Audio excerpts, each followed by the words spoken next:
म्हणजेच सावित्रीबाई ज्योतिबा फुले यांची जयंती व बालिका दिन. तर आम्ही तुम्हाला ओव्या म्हणून दाखवणार आहे.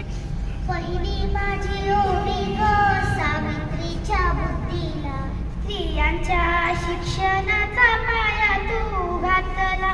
अशिक्षित अडाणी तू पतीपाशी शिकली, मुलींसाठी पहिली